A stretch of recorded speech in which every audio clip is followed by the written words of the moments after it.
Hey there, folks. Welcome back here to Celtic Across the Pond. It is Monday today, and we'll be looking back at the League Cup action over the weekend there. Celtic 5, Falkirk 2, um, which on first reading makes it seem like a pretty comfortable victory for us, but obviously that's far from reality. 2-1 down up until the 70th minute. So I mean, fair play to Falkirk. I mean, Brendan Rodgers said it himself. They were the best team he's seen at Celtic Park this season, right? They turned up and they gave us a right good go, and they played some decent stuff at times. Played out from the back very well, moved it about the park very well. So yeah, they definitely gave us a bit of a bloody nose. I feel like, and obviously there were a raft of changes in the team for us. Eight changes overall from Wednesday night, which obviously kind of left things a bit disjointed and slightly sloppy and loose with some of our passing and final third movement and opportunities and stuff like that. We didn't really carve out much of an opportunity, up until we had to make some changes, really, out of necessity, really. Yeah, so it's a tough one because I mean you look at guys like Austin Trusty and Alex Valle, and it's their first game. It's their first. Well, Trusty played on Wednesday, but it's their first start for Celtic, right? So it's tough to make a call on them, and I think it's not totally fair to make a snap judgment on them right now. But yeah, just the amount of changes in the team and it left things feeling a bit disjointed, obviously, right? Um, yeah, and I think it's definitely proved that the starters are the starters for a reason, right? You look at guys like Nicholas Kuhn coming off the bench and doing what he did, and Arnie Engels doing, setting up Kuhn for one of his goals. So yeah, it's an interesting one. Like I said, obviously, like we really in the first half, especially, like we really struggled to carve carve Falkirk open. Really, we for all of our kind of probing around the area, nothing was coming off. Or like the final ball wasn't there, or yeah. So it's a tough one. And again, like guys like Valle and Trusty, it's hard to make a call on them right now. Obviously, I mean it's their first game. They're not match sharp. They're new to the team, right? So um, despite maybe not being having like a standout or a particularly good performance, from either of them, like it's too early to say, obviously, right?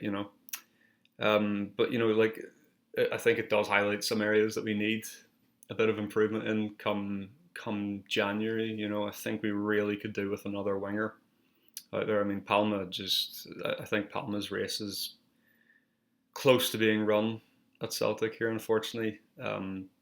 Unless something happens and we try. I've always thought he'd be good, kind of playing more of as like a number 10, kind of just sitting behind the striker almost, right? Because what he lacks in pace, he does have a decent finish and a decent shot on him, right? So um, yeah, as much as I feel like he might be being played out of position, it's like he hasn't offered a ton out there anyway. So it's that's an area that we should maybe have a look at in January, is adding another winger into that team, because if anything happens to Kuhn or Maeda, like we would be down to, well, James Forrest is there, but like if like in terms of depth, then afterwards, like Yang, Palma, it's not the most inspiring, right? So um, but yeah, like I think it definitely showed the um, resilience of us as a team. To turn that around. It could have been very easy to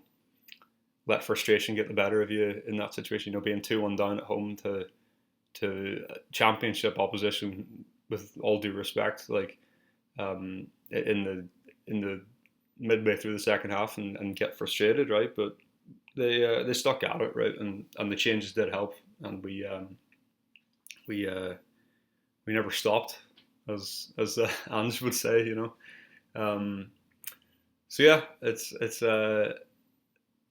good result in the end, obviously, but I think lessons to be learned, in terms of like where we are with squad depth, and also just on a management basis as well, like just making that amount of or changes and rotating that much, it can leave you really kind of um, disjointed, right? And it doesn't look like the same team, really.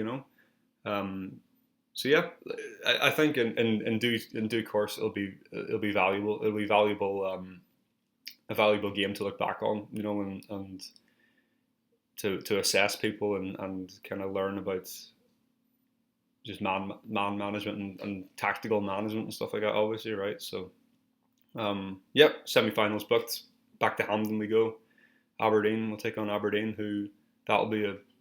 I'm really looking forward to these Aberdeen games coming up. I think we have 3 before the end of the calendar year. So um, yeah, they are obviously flying right now. So it'll be an interesting one for sure. Interesting 3 games really for sure. So yeah, that should about wrap that up for this League Cup review here of Celtic. So yeah, we will look ahead here to the weekend coming up. We have nothing on in midweek, so we will check back in at the weekend here. So thanks again for watching, folks, and enjoy the rest of your day.